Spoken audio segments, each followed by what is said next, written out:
సామాజిక ఆసుపత్రులు చావు డప్పును మ్రోగిస్తూ ఉన్నాయి. వైద్యుల నిర్లక్ష్యం, ఆక్సిజన్ కొరత నిండు ప్రాణాలను బలి తీసుకుంటూ ఉన్నాయి. విశాఖ జిల్లా ఆగనంపూడి సిహెచ్సిలో నిండు గర్భిణి ఆక్సిజన్ అందక మరణించడం తీవ్ర చర్చనీయాంశమైంది. విశాఖ జిల్లా అగనంపూడి సామాజిక ఆసుపత్రిలో ఆక్సిజన్ అందక నిండు గర్భిణి మరణించడం కలకలం రేపింది. పెదమడక కాలనీకి చెందిన మణి కాన్పు కోసం ఆసుపత్రిలో చేరింది. న్యూ ఇయర్ నాడు మగబిడ్డకు జన్మనిచ్చింది. పురుడు పోసుకున్న కొద్ది గంటలకే మణి అస్వస్థతకు గురైంది. తీవ్ర రక్తస్రావం కావడంతో స్పృహ కోల్పోయింది. మణి పరిస్థితి ఆందోళనకరంగా ఉండటంతో కేజీహెచ్ కు తరలించేందుకు ప్రయత్నించారు.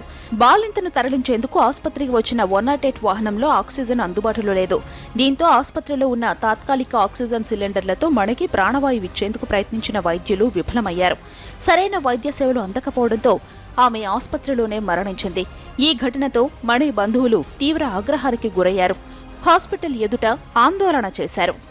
డబ్బులు పెట్టిలా ఉంటే నేను ఆవిడకి ఆపరేషన్ చేసిన ఆవిడ తల్లి పిల్ల కూడా క్షేమంగా ఉన్నాం. డబ్బులు పెట్టకపోవడం వల్ల ఇక్కడ డాక్టర్ నిర్లక్ష్యం వల్ల ఈరోజు మా పిన్ని గారికి ప్రాణాలు కోల్పోయినాయని కూడా ఈ సందర్భంగా చెప్తున్నాం.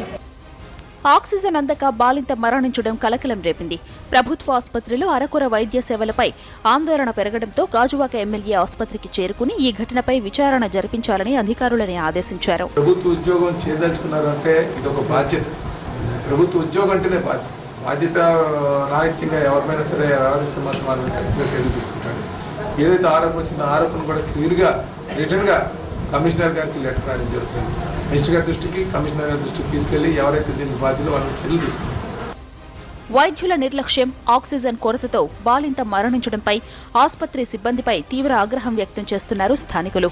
అటు చిన్నారి ఆరోగ్య పరిస్థితి బాగుండకపోవడంతో గాజువాకలోని ప్రైవేట్ ఆసుపత్రికి తరలించారు.